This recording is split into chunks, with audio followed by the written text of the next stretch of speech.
Hello friends, welcome to my law channel Vinayaka law studies. कैसे हैं आप सब और कैसी आपकी प्रिपरेशन चल रही है? आई होप सब कुछ अच्छा चल रहा है। देखिए, हमारी बीएनएस की कंप्लीट सीरीज़ चल रही है जिसमें हमारा चैप्टर 14 चल रहा है और हमने सेक्शन 260 तक कंप्लीट कर लिए थे। आज हम ये चैप्टर 14 अपना कंप्लीट करने वाले हैं, यानी हमारे सेक्शन 269 तक आज हम अपना चैप्टर कंप्लीट कर लेते हैं। तो बिना रुके, बिना टाइम वेस्ट करे, चलिए हम अपना काम कंटिन्यू स्टार्ट करते हैं। आज हमारा सेक्शन आ जाता है 261, यानी आज हम अपना चैप्टर 14 बिल्कुल कंप्लीट करने वाले हैं। अब इसके कुछ सेक्शन बच गए हैं, उनको भी हम देख लेते हैं। तो देखिए 261 हमसे क्या कहता है।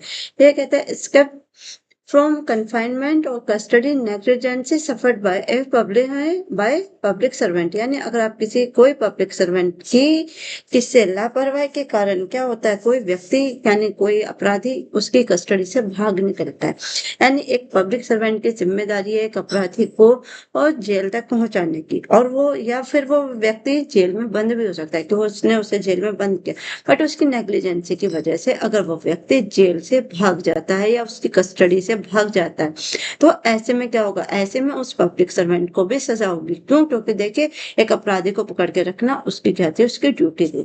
तो अगर ऐसी कोई कंडीशन आती है तो उसमें सजा होती है कितनी, 2 साल की, और किसके, या तो विद फाइन या फाइन सजा, दोनों।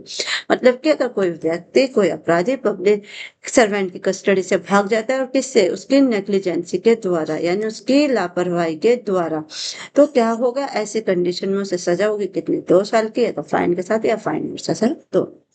नेक्स्ट 262 हमसे क्या कहता है, restraint और obstruction by a person of his lawful apprehension। अब ये देखिए, ये भी एक इम्पोर्टेंट चीज बता रहा है। 262 हमसे क्या कहता है, किसी व्यक्ति द्वारा विधि के अनुसार अपने पकड़े जाने में प्रतिरोध या बाधा डालना, यानी एक व्यक्ति क्या है, उसे का क्या हो रहा है कि एक पुलिस वाला है, वो क्या करने आ रहा है, वो उस व्यक्ति को अरेस्ट करने आ रहा है। अब वो क्या कर रहा है, वो अपने इस कार्य में, यानी वो जो उसे पकड़ने आ रहा है उसमें क्या कर रहा है, तो बाधा डाल रहा है, या उसकी पुलिस उसकी कस्टडी से भागने की कोशिश कर रहा है, यानी उसको लॉफुली एक काम नहीं करने दे रहा है। क्योंकि देखिए, वो अपराधी है तो पुलिस की ड्यूटी है उसे पकड़ना। वो क्या कर रहा है, ऐसी कंडीशन में अपने आप को उससे पुलिस चीज से बचने के लिए क्या कर रहा है, खुद को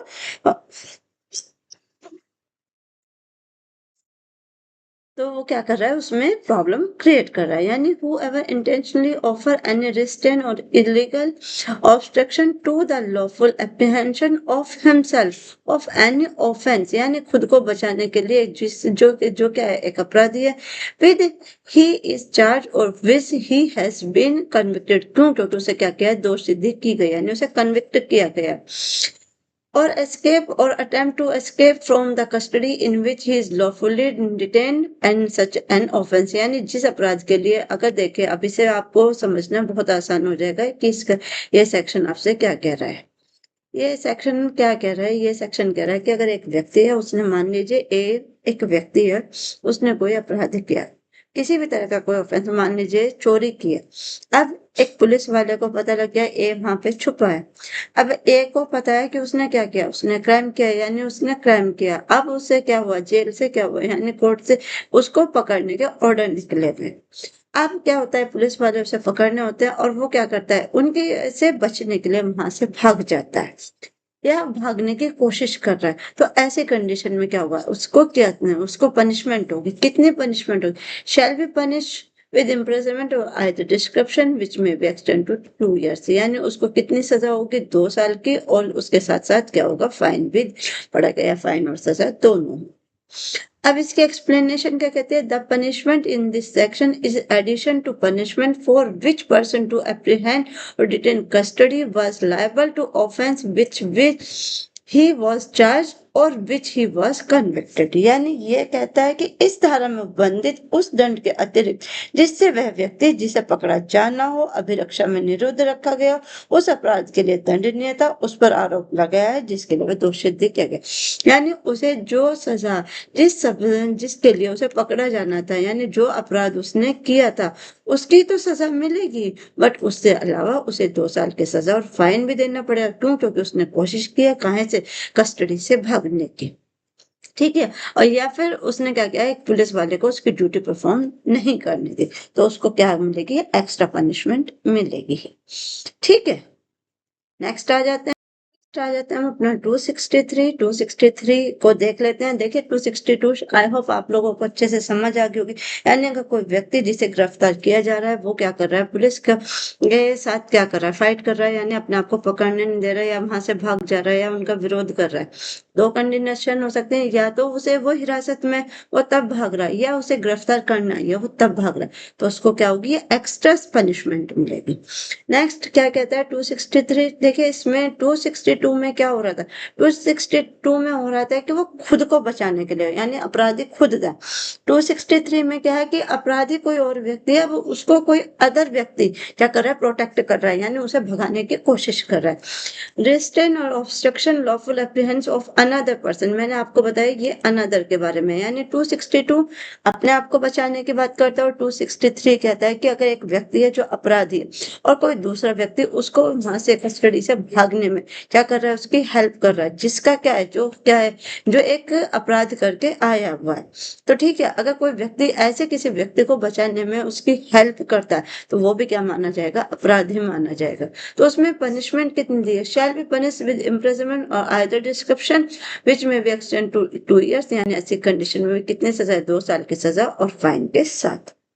अगर आप किसी अपराधी को बचाने में उसकी हेल्प करते हो, उसके भागने में उसकी हेल्प करते हो, तो कितनी सजा है, 2 साल की सजा, फाइन या फाइन के साथ। अब कंडीशन से देख लेते हैं, कंडीशंस क्या है इसमें।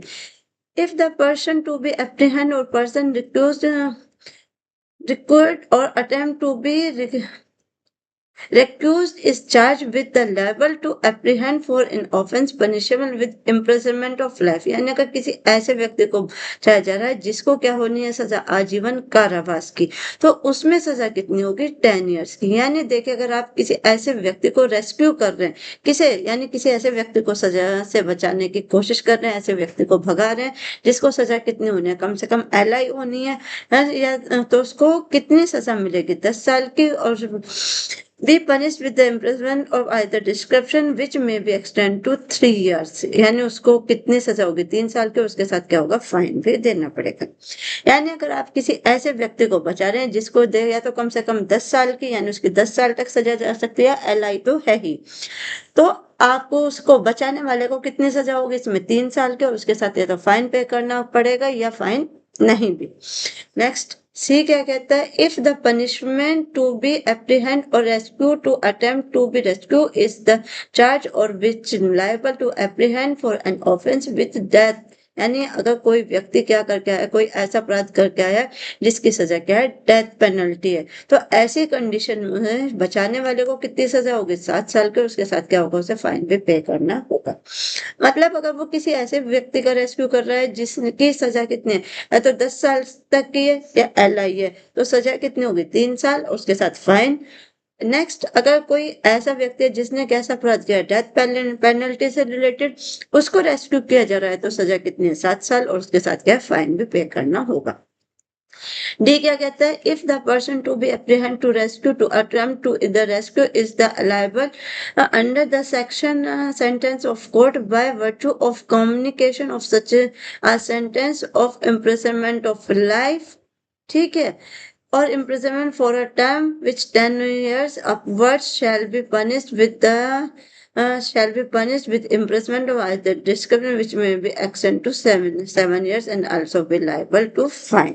यानी डी आपसे क्या कहता है, डी ये कहता है कि व्यक्ति जिसे पकड़ा जाना है, छुड़ाया गया है, या जिसे छुड़ाने का प्रयत्न किया है, न्यायालय ने जिसे ऐसे दंडादेश के लिए या तो आजीवन कारावास, यानी यहाँ पे क्या है, यहाँ पे सजा हो चुकी है, कितनी है, तो आजीवन कारावास की या 10 साल तक की। तो यहाँ पे क्या हो रहा है, जिसे न्यायालय ने सजा दे दी है और किसी ऐसे व्यक्ति को क्या किया जा रहा है, छुड़ाया जा रहा है या भगाया जा रहा है, तो ऐसी कंडीशन में उस भगाने वाले को कितनी सजा होगी, 7 साल की, और उसके साथ उसे क्या करना होगा, फाइन भी पे करना होगा। यही फर्क है आपके डी और यही फर्क है आपके बी में। यहाँ पे उसने अपराध किया है, अभी सजा नहीं हुई है, यहाँ पे अपराध होने के बाद न्यायालय ने क्या किया, court to by virtue of communication, यानी कोर्ट उसे क्या कर रहा है, सेंटेंस दे चुका है, यानी कोर्ट ने सजा सुना दी गई और उसे फिर भगाया गया, तो यहाँ पे अपराध बढ़ा है तो सजा बढ़ गई है, कितनी हो गई, 7 साल, और उसके साथ क्या पे करना होगा, फाइन भी पे करना होगा। नेक्स्ट ई क्या कहता है, if the person to be apprehend और rescue attempt to be rescue in the under sentence of death, यानी अब कोई ऐसे व्यक्ति को बचा रहा है जिसे किससे, कोर्ट से क्या हो गई है, सजा हो चुकी है किसकी, डेथ पेनल्टी की, और उसको बचाया जा रहा है, shall be punished with the imprisonment of life और imprisonment of either description which not extending to 10 years, यानी उसको क्या होगा, कितनी, कम से कम 10 साल तक की सजा होगी, और उसको क्या होगा, फाइन भी पे करना होगा, और उसके साथ उसे क्या होता है कि लाइफ इम्प्रिजनमेंट भी हो सकती है। अगर आपने किसी ऐसे व्यक्ति को, ई का मतलब यही है कि आप किसी ऐसे व्यक्ति को भगा रहे हैं जिसने देखिए एक संगीन अपराध किया। डेथ पेनल्टी कब होती है, जब कोई संगीन अपराध होता है, और आप किसी ऐसे अपराधी को क्या कर रहे हैं, वहां से भागने में मदद कर रहे हैं, यानी पुलिस की कस्टडी से भगा रहे हैं या भागने दिया जा रहा है, तो ऐसी कंडीशन में जो व्यक्ति भगा रहा है उसे भी कितनी, LI तक की सजा हो सकती है, जो कहाँ, या तो LI होगी या उसे 10 साल तक की सजा होगी, और उसके साथ उसे फाइन भी पे करना होगा, क्योंकि देखिए आप किसी एक अपराधी को भगाना भी अपराध ही माना गया है, किसके अंदर, 263 में। नेक्स्ट आ जाइए 264। अब 264 क्या कहता है, बड़ा इंटरेस्टिंग सेक्शन है, ये कहता है omission or apprehend for suffer of escape on a part of public servant in case not otherwise provide for। 264 का मतलब क्या है, 264 आपसे सिर्फ एक ही बात कहता है कि अगर आप किसी ऐसे व्यक्ति को, देखिए एक व्यक्ति है, उसको क्या हो रहा है, सरकारी कर्मचारी की ड्यूटी है, और उसकी गलती से वो क्या कर रहा है कि वो वहां से भाग जाता है, यानी एक सरकारी कर्मचारी है, उसकी ड्यूटी क्या है, उसकी ड्यूटी है उस अपराधी को पकड़ने की। अब वो क्या कर रहा है, उसकी देखिए जो उसे ड्यूटी परफॉर्म करनी है उसको तो उसे पकड़ना था, बट वो उसकी नेग्लिजेंसी की वजह से या उसकी इच्छा से क्या कर रहा है, वो वहां से भाग जाता है, यानी या तो उसे भगा रहा है या उसकी नेग्लिजेंसी से उसकी कस्टडी से वो बाहर हो जाता है, तो ये भी क्या माना जाएगा, ये भी एक अपराध माना जाएगा। मतलब whoever being a public servant legally bound to such public servant to apprehend, to keep confinement any person in case not provide in the section, यानी इस वाले सेक्शन में 259, 215, 260 और 261 लागू नहीं होंगे, यानी इन तीनों सेक्शनों को छोड़कर। अगर उस पब्लिक सर्वेंट के पास क्या थी, एक ड्यूटी थी, और उसको क्या करना था, कन्फाइन करके रखना था, किसको, किसी व्यक्ति को किसी भी एनी केस में, ठीक है, और उसकी कस्टडी से क्या हुआ, वो भाग गया, यानी वो उसकी कस्टडी से भाग गया या उसे भगाया जाता है, तो उसको कितनी पनिशमेंट मिलेगी, इफ डज नॉट इंटेंशनली, अगर वो इंटेंशनली नहीं भागा, यानी उसकी इरादा नहीं था, sorry, if he does so intentionally, अगर उसे यहाँ से इंटेंशनली भगाया गया, यानी उसने अपने जानते बूझते उसे भगाया, तो सजा कितनी होगी, 3 साल की, फाइन के साथ या फाइन और सजा दोनों।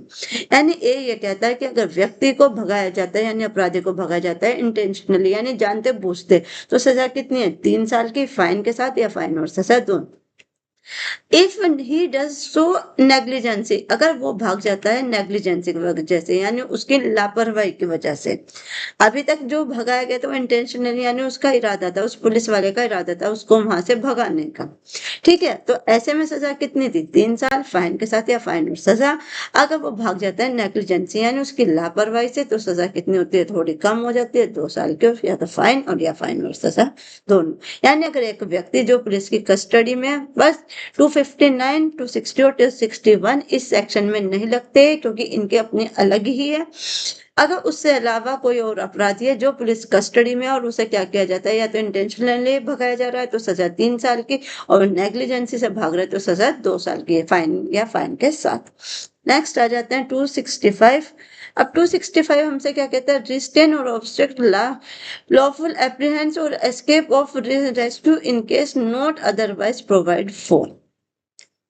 265 हमसे कहता है अन्यथा, यानी कुछ किसमें, अनुबंधित दशाओं में विधि पूर्वक पकड़ने में प्रतिरोध या क्या करना, बाधा डालना, यानी एक व्यक्ति, एक पुलिस ऑफिसर है, वो किसी को पकड़ना है, या तो आप स्वयं को बचाने में या किसी अलग व्यक्ति को बचाने में क्या कर रहे हैं, लॉफुली बाधा डाल रहे हैं, यानी पुलिस के कार्य में क्या कर रहे हैं, बाधा डाल रहे हैं, तो यहाँ पे सजा कितनी होगी,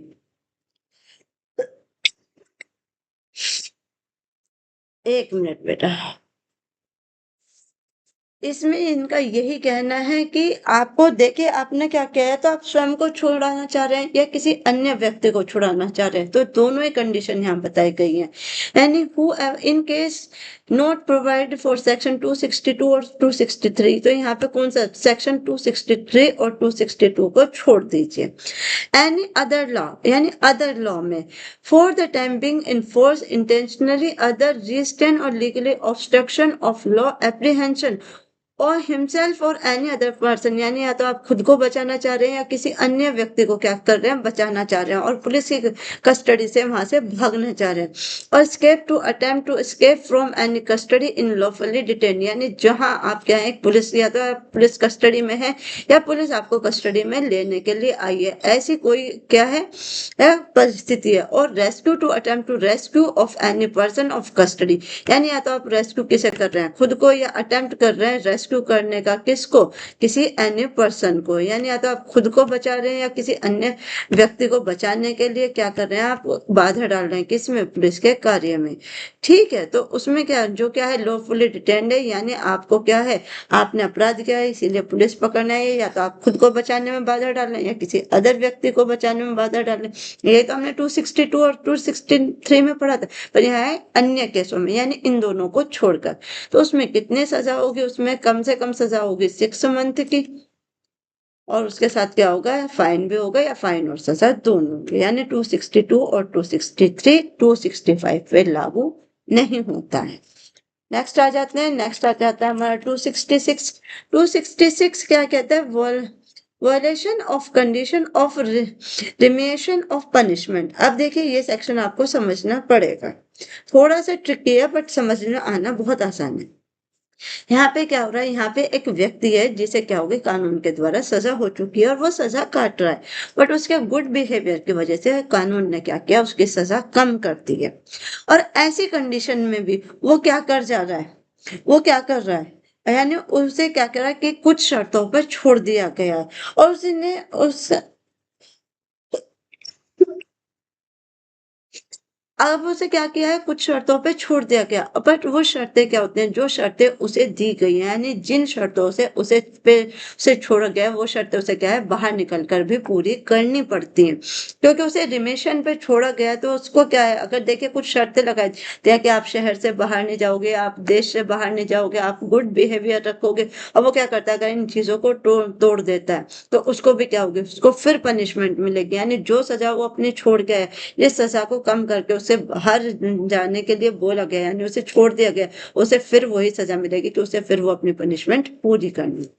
तो 266 कहता है कि अगर किसी कैदी को उसके गुड बिहेवियर की वजह से किसी ने उसे बेल पे छोड़ दिया गया, या फिर किसी उसको छोड़ दिया गया उसके बाद वो अपनी उन शर्तों को पूरा नहीं करता, तो उसको क्या होगी, फिर से सजा अपनी पूरी भुगतनी होगी। यानी whoever having accept or conditional remission of punishment, यानी उसे क्या किया जाता है, पनिशमेंट से रिमिशन दे दिया जाता है। Knowingly violate any condition on which remission was granted, यानी उसके गुड बिहेवियर की वजह से क्या हुआ, उसे रिमिशन ग्रांट किया गया, शैल be punished with the punishment of which he was originally stand. तो अगर वो उसका क्या करता है, उनका पालन नहीं करता, तो उसको वही सजा भुगतनी पड़ेगी जो सजा उसकी बाकी रह गई है।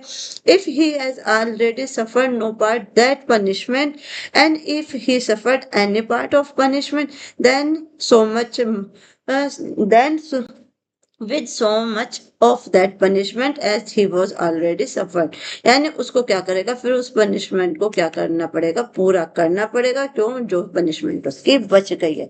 यानी इसका मतलब अगर उसका कोई भाग न हो, भाग हुआ है, सजा भोग चुका हो और उसे वही दंड या उस दंड का कोई भाग भोग चुका है, तो उसे उस दंड का उतना ही भाग जितने में पहले भोग चुका है। यानी अगर उसको 2 साल की सजा हुई थी और उसकी कितनी रह गई, मान लीजिए 6 महीने की सजा रह गई है, और उससे पहले क्या किया, उसे रिलीज कर दिया गया, पर उसके साथ क्या लगाई गई, कंडीशन। अब उसने क्या किया, उन कंडीशन को ब्रेक कर दिया, तो वो अब जब आएगा, चाहे उसने 1.5 साल की सजा काट ली हो, बट अगर उसने क्या किया, उन कंडीशन का ब्रेक किया, तो वो कितनी सजा भुगतेगा, वो फिर से 2 साल की ही सजा भुगतेगा, क्योंकि उसने क्या किया, अपराध किया है। ये सेक्शन आई होप अब आपको अच्छे से समझ आ गया होगा। An evolution of condition of remission का मीनिंग क्या होता है? इसका मीनिंग यही है कि अगर एक कैदी है, उसको किसी उसके गुड बिहेवियर की वजह से क्या किया गया, छोड़ दिया गया, बट उसने क्या किया, उन कंडीशन का पालन नहीं किया, जिन कंडीशन के साथ छोड़ गए, तो वो वही सजा भुगतेगा जिस सजा को वो पहले से ही भुगत रहा था, चाहे उसने उसका एक भाग भुगत लिया हो या ना भुगता हो। आई होप अब आपको ये चीज अच्छे से क्लियर हो गई होगी। नेक्स्ट आ जाते हैं 267। 267 क्या कहता है?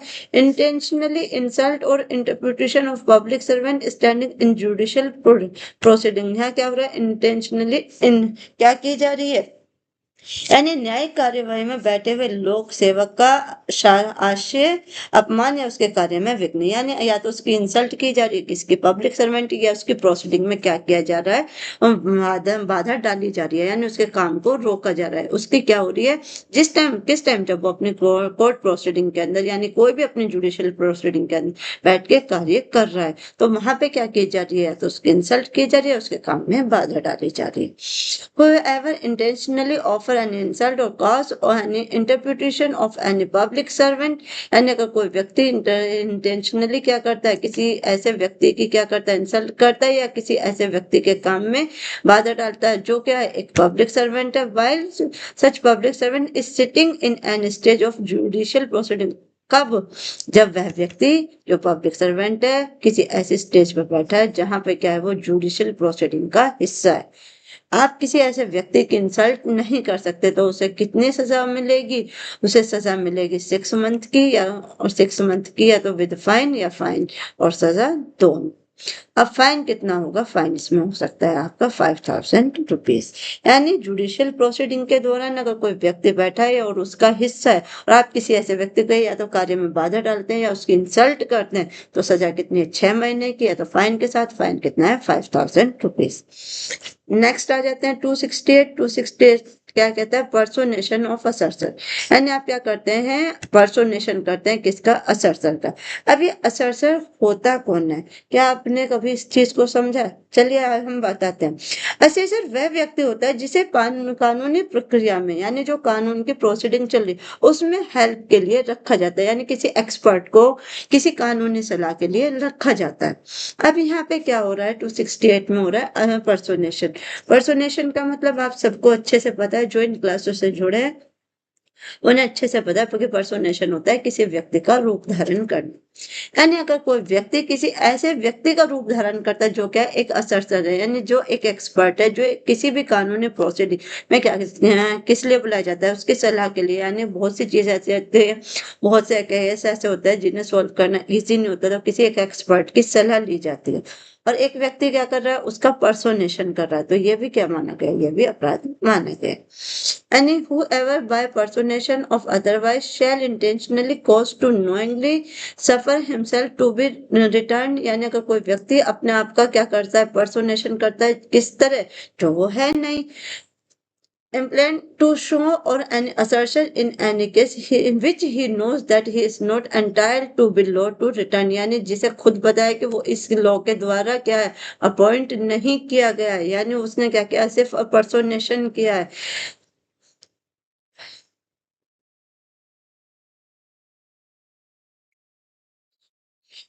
or knowingly himself to have seen to return implied to show country to law shall voluntarily serve as a assertion, और वो अपने आप को किस तरह से पेश कर रहा है? जैसे कि वो एक असर्सर है, यानी एक व्यक्ति है जो उसने क्या किया? पर्सोनेशन किया।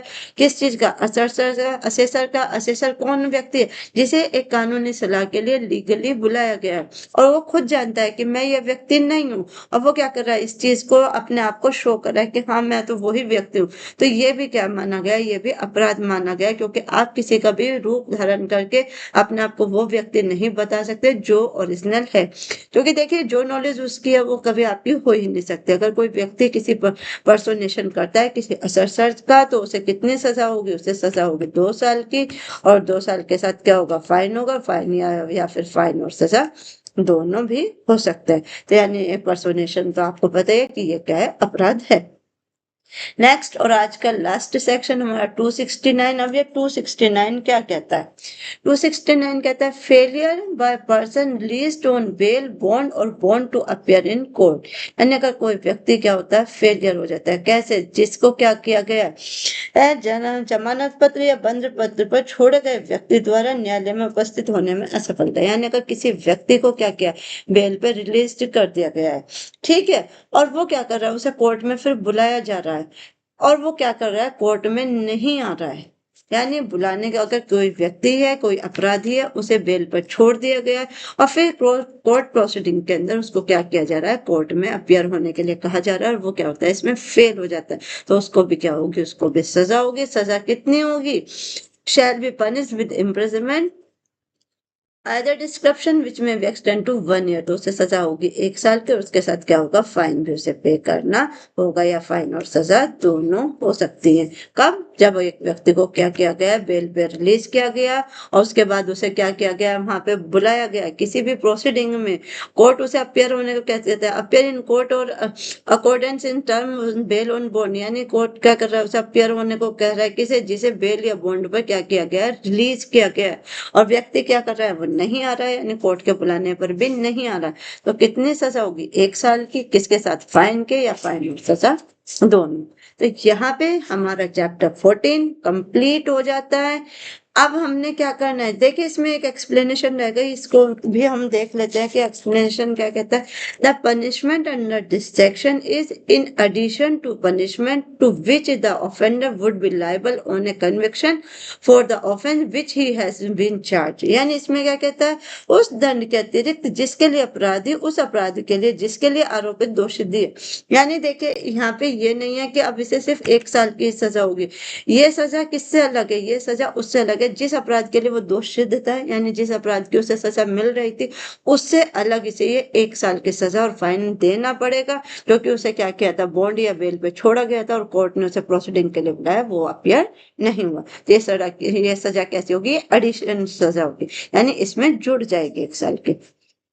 नेक्स्ट बी क्या कहता है, without paradise of the power of court order for feature to bond. यानी इसमें क्या कहता है, न्यायालय के बंद पत्र की जब्ती का आदेश करने की शक्ति पर प्रतिकूल, इस मतलब क्या कर, न्यायालय इस पे क्या कर रहा है, इस पे कोई भी क्या कर रहा है, कोई भी इस तरह की कोई सजा दी जा रही है तो उसका क्या होगा, न्यायालय पे इसका कोई प्रभाव नहीं पड़ेगा। यानी आपको क्या करना होगा, अगर न्यायालय ने ये सजा दे भी दी है उसके बाद भी आपको कोर्ट में आना होगा, जो प्रोसीडिंग चल रही है वो भी पूरी करनी होगी।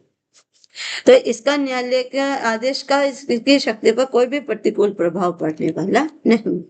तो यहाँ पे हमारा चैप्टर 14 कंप्लीट हो गया, हमारा सेक्शन 269 तक कंप्लीट हो गया। नेक्स्ट अब चैप्टर जो हमारा किससे, पब्लिक हेल्थ और सेफ्टी से है, वो जाने चैप्टर 15, वो हम अपना कल से स्टार्ट करने वाले हैं। आज के लिए बस इतना ही। अगर आपको क्लासेस अच्छी लगती हैं आप लाइक करें, शेयर अपने दोस्तों के साथ शेयर करें ताकि उनकी भी हेल्प हो सके जिन्हें क्लासेस की नीड है, और चैनल को सब्सक्राइब करें ताकि आपको आने वाली वीडियोस आपके साथ पास पहुंचती रहे। आज के लिए बस इतना ही। Thank you so much.